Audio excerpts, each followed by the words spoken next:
Hey guys, मेरा नाम आनंद है और आप देख रहे हैं कोडिटर। आज के इस वीडियो में हम बात करने वाले हैं लूपिंग स्टेटमेंट के बारे में। ऑलरेडी हम लूपिंग स्टेटमेंट में ये जान चुके हैं कि लूपिंग होता क्या है। हम व्हाइल स्टेटमेंट्स को जान चुके हैं और डू व्हाइल स्टेटमेंट्स को भी जान चुके हैं। और आज जो हम करने वाले हैं वो है हमारा फॉर लूप, और ये सबसे इंपॉर्टेंट लूप है। और इस बात मतलब अब जो मैक्सिमम प्रोग्राम्स हम बनाएंगे वो कोशिश हमारी ये रहेगी कि हम फॉर लूप से ही बनाएं, क्योंकि आने वाला नेक्स्ट टॉपिक जो भी होगा, चाहे वो एरे है, चाहे वो एरे के आगे का कोई भी प्रोग्राम है, उस समय हमें बहुत ही ज्यादा फॉर लूप की जरूरत पड़ेगी। तो चलिए स्टार्ट करते हैं।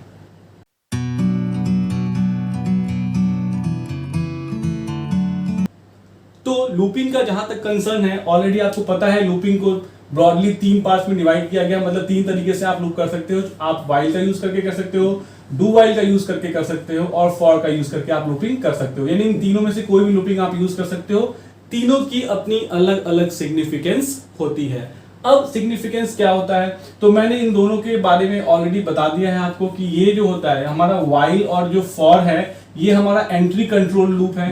एंट्री कंट्रोल लूप का मतलब क्या होता है कि पहले कंडीशन चेक होता है, और अगर कंडीशन ट्रू होता है तभी जो लूप की बॉडी होती है वो एग्जीक्यूट होता है, अदरवाइज एग्जीक्यूट नहीं होता है। जबकि डू व्हाइल जो है उसको हम लोग कहते हैं एग्जिट कंट्रोल लूप। मतलब पहली बार यानी सिर्फ एक बार के लिए हमारा बिना कोई कंडीशन चेक किए हुए लूप की सारी बॉडी एग्जीक्यूट हो जाती है, और लास्ट में आके क्या होता है, हमारा कंडीशन चेक होता है। इसीलिए इसको कहते हैं एग्जिट कंट्रोल लूप। मतलब एग्जिट के टाइम में कंडीशन क्या किया जाता है, चेक किया जाता है। और इसका यूज ज्यादातर कब होता है, जब हम मेन्यू ड्रिवन प्रोग्राम्स बनाते हैं, ताकि हमारी मेन्यू एटलीस्ट एक बार यूजर के सामने डिस्प्ले जरूर हो जाए। उस कंडीशन में हम किसका यूज करते हैं, डू व्हाइल का यूज करते हैं।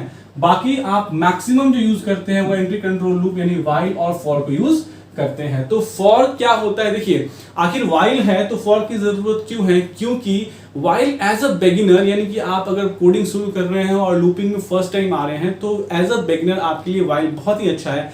लेकिन जब आप धीरे धीरे आगे बढ़ेंगे, अब जैसे ये टॉपिक हमारा लूप है, लूप के बाद एरे आएगा, तो एरे में आप देखेंगे कि कोडिंग हमारी धीरे धीरे कोडिंग की लेंथ जो है वो लंबी होती चली जाएगी, यानी हमारी कोडिंग बड़ी होती चली जाएगी। और अगर हम लूप को यानी व्हाइल लूप को यूज करें तो कोडिंग और बड़ी हो जाएगी। क्यों, क्योंकि फॉर हमें ये प्रोविजन देता है कि हम 3 चीजों को, जो हमारे लूप के मेन चीजें होती हैं, लूप में 3 चीजें होती है ना हमारी, कौन कौन सी होती है, पहली होती है इनिशियलाइजेशन, ठीक है, दूसरी कौन सी होती है, कंडीशन, ठीक है, और तीसरी कौन सी होती है, इंक्रीमेंट और डिक्रीमेंट। अब हमारे साथ क्या है, देखिए डू व्हाइल को तो छोड़ ही दीजिए, क्योंकि डू व्हाइल तो एग्जिट कंट्रोल लूप है, वो तो अलग ही हो गया बिल्कुल। मैं इन दोनों में बता रहा हूं कि क्यों हम फॉर को यूज करेंगे, क्योंकि होता क्या है, व्हाइल में जो है ये तीनों स्टेटमेंट्स अलग अलग लिखे जाते हैं। यानी एक लूप लगाने के लिए कम से कम आपके पास 3 स्टेटमेंट एक्स्ट्रा आ जाता है, ठीक है। अब होता क्या है कि अगर हमें लंबा प्रोग्राम लिखना है, बड़ा प्रोग्राम है, तो अगर हमें 3-4 लूप लगाने हैं, तो 4 लूप लगाएंगे तो 4 3 12 स्टेटमेंट्स हो जाएंगे। तो फॉर ने हमें क्या प्रोविजन दिया है, फॉर ने हमें कहा है कि आप इनिशियलाइजेशन, कंडीशन और इंक्रीमेंट और डिक्रीमेंट को एक ही लाइन में तीनों चीजों को क्या कर पाएंगे, लिख पाएंगे। तो इसीलिए फॉर हो जाता है बहुत ही कंपैक्ट, बहुत ही छोटा, हमारे कोड को बहुत ही छोटा बना देता है, और इसीलिए हम फॉर को क्या करते हैं, यूज करते हैं। तो अगर एक प्रोग्राम से समझना चाहें तो चलिए एक प्रोग्राम लिखते हैं। प्रोग्राम नहीं लिखेंगे exactly, it will be A code snippet. Code का एक पार्ट होगा जो ये बताएगा कि व्हाइल और फॉर, मतलब व्हाइल के लिखे हुए प्रोग्राम को आप फॉर में कैसे कन्वर्ट करेंगे। तो अगर हम लिखें तो सपोज कीजिए हम एक प्रोग्राम लिखते हैं 1 to 10 के लिए, ठीक है, यानी प्रोग्राम नहीं, that is a code snippet. Snippet मतलब समझते हैं ना, पार्ट ऑफ द कोड, ठीक है।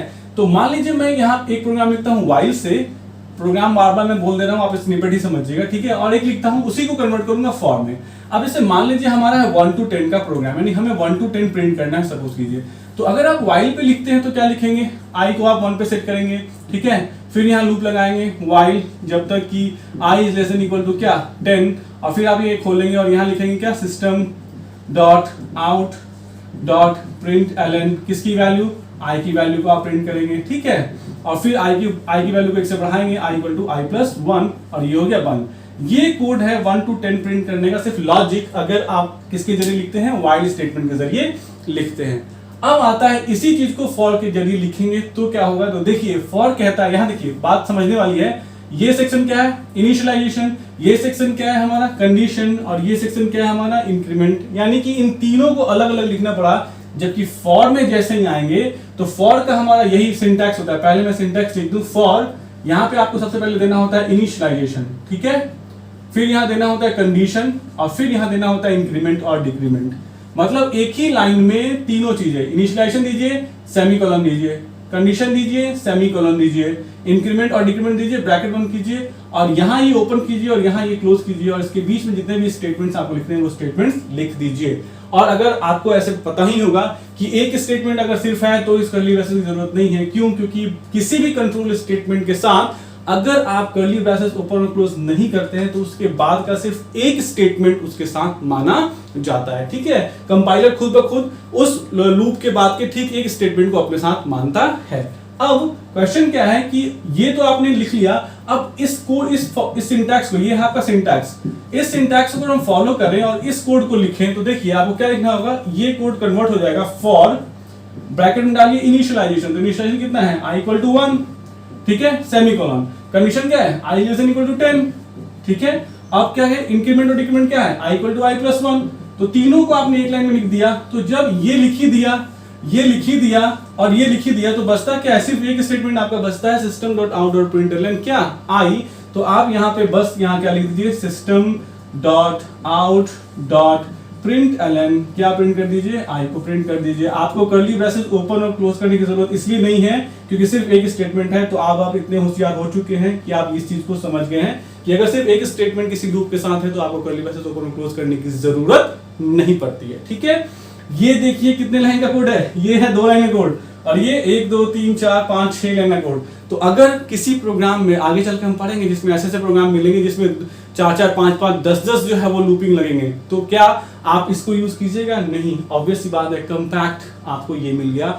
तो ये चीज आपको आगे चल के आपके प्रोग्राम को बहुत ही स्क्वीज करने में, कंपैक्ट बनाने में बहुत ही मदद करेगी, जो है हमारा कौन सा, फॉर स्टेटमेंट। इसमें एक चीज ये भी होती है कि आप चाहें तो मल्टीपल इनिशियलाइजेशन कर सकते हैं, मल्टीपल कंडीशन दे सकते हैं, मल्टीपल इंक्रीमेंट और डिक्रीमेंट दे सकते हैं। जैसे आप चाहें तो ये लिख सकते हैं for i equal to 0, j equal to 0, right. तो देखिए 2 इनिशियलाइजेशन कॉमा, सेमीकोलन हमेशा तीनों को अलग अलग करता है, किस किस को, इनिशियलाइजेशन को, कंडीशन को और इंक्रीमेंट और डिक्रीमेंट को हमेशा अलग करने के लिए आपको सेमीकोलन देना पड़ेगा, ठीक है। अब आप यहाँ कंडीशन दे सकते हैं i लेस देन 10, ठीक है, लेस देन इक्वल टू 10, और यहाँ इंक्रीमेंट दे सकते हैं i equal to i plus 1, j equal to j plus 1, ठीक है।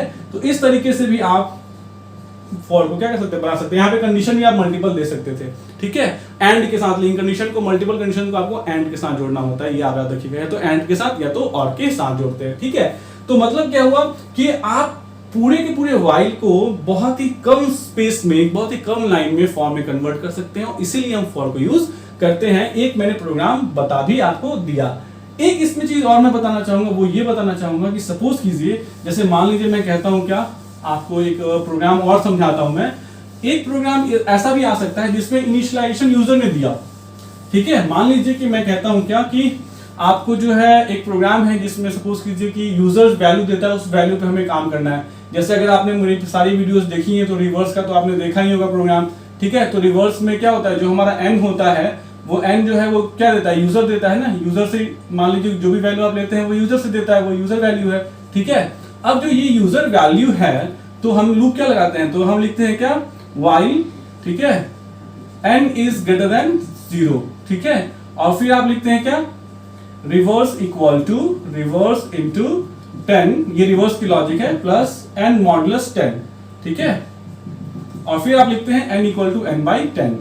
तो देखिए इस कंडीशन में क्या है, मैंने क्यों बताया, क्योंकि आपको जो n देता है वो यूजर से आपने वैल्यू लिया है, यूजर से वैल्यू लेना आपको पता है, ठीक है। मैं इतना एक्सपेक्ट कर रहा हूं कि आप समझ रहे हैं कि n से यूजर से वैल्यू आपने ले लिया, यानी n की वैल्यू ऑलरेडी पहले से डिफाइंड नहीं है, जो वैल्यू यूजर देगा वो वैल्यू से डिफाइन करनी है। तो ऑब्वियसली n यहाँ पे आपने यूजर से ले लिया। देखिए अगर मैं इसको ज्यादा क्लैरिटी करूं तो मैं यहाँ क्या करूंगा, इंटीजर टाइप का n मान लूंगा, है ना। यहाँ मैं स्कैनर का ऑब्जेक्ट बना लूंगा, आपको पता है, ठीक है। और फिर मैं क्या करूंगा, system dot out dot println करूंगा, ठीक है, कि inter value system dot out dot println, ठीक है, इंटर वैल्यू करूंगा ना, इंटर वैल्यू। और फिर क्या करूंगा, जो वैल्यू आएगी मैं उसको n से इनिशियलाइज कर दूंगा, n equal to what, sc dot next int, अगर मैंने स्कैनर का ऑब्जेक्ट sc नाम से माना है तो ये n जो है जिससे मेरा लूप चल रहा है वो तो यूजर दे रहा है। तो जब आप फॉर लगाएंगे तो फॉर तो पहला चीज जो मांगता है वो तो इनिशियलाइजेशन मांगता है, लेकिन इनिशियलाइजेशन चूंकि लूप ही हमारा n से चल रहा है, ध्यान दीजिएगा लूप हमारा किससे चल रहा है, एन से चल रहा है, तो जब लूप ही एन से चल रहा है तो इनिशियलाइजेशन तो यूजर कर चुका है, हम यहाँ पे कैसे इनिशियलाइजेशन फिर से दोबारा कर दे, नहीं कर सकते हैं। तो उस केस में हम क्या करते हैं, इनिशियलाइजेशन वाले सेक्शन को खाली छोड़ देते हैं और कॉमा दे देते हैं। कॉमा देने का मतलब, सॉरी कॉमा नहीं, सेमीकोलन दे देते हैं। इसका मतलब ये हुआ कि आपने बताया उसको कि जिस वैल्यू से हम चलाने वाले हैं अपने लूप को वो ऑलरेडी कहीं पहले क्या हो चुका है, इनिशियलाइज हो चुका है। यहाँ कंडीशन दे देंगे जब तक n > 0 है और n = n/10, और सिर्फ एक ही स्टेटमेंट, देखिए ये कंडीशन दे दिया, इंक्रीमेंट डिक्रीमेंट दे दिया, तो सिर्फ यही एक स्टेटमेंट बचता है ना, तो क्या लिखेंगे, रिवर्स = 10 प्लस n मॉडुलस 10। ये है बस हमारा प्रोग्राम। तो देखिए ये सिर्फ मुझे ये बताना था कि अगर कोई सेक्शन छोड़ना हो तो यहाँ पे आप क्या कर सकते हैं, ब्लैंक छोड़ दीजिए, सिर्फ सेमीकोलन डाल दीजिए। कभी कभी ये भी होता है कि आप ये इंक्रीमेंट और डिक्रीमेंट भी आपको छोड़ना पड़ जाता है, तो उसके लिए भी लेकिन आपको यहाँ पे सेमीकोलन देना होगा और तब यहाँ की वैल्यू छोड़नी पड़ेगी। तो उस कंडीशन में क्या हो जाएगा, ये बिल्कुल अगर आप सेम यही बनाना चाहते हैं ना वाइल, तो आप क्या दीजिएगा, फॉर सेमीकोलन, इनिशियलाइजेशन नहीं दिया यानी पहले इनिशियलाइजेशन होगा, ठीक है। देखिए मान लीजिए मैं कहता हूँ i = 1, अब यहाँ दूंगा i <= क्या 10, और यहाँ पे फिर मैं छोड़ दूंगा, तो ये सेम हो गया क्या, वाइल का कंसेप्ट। अब हम इनिशियलाइजेशन भी अलग करना पड़ा, ठीक है, हमें कंडीशन तो यहाँ दे दिया और इंक्रीमेंट और डिक्रीमेंट के लिए जो है हमें यहाँ पे देना पड़ेगा। तो ये कंफर्म बिल्कुल हो गया किसकी तरह, वाइल की तरह।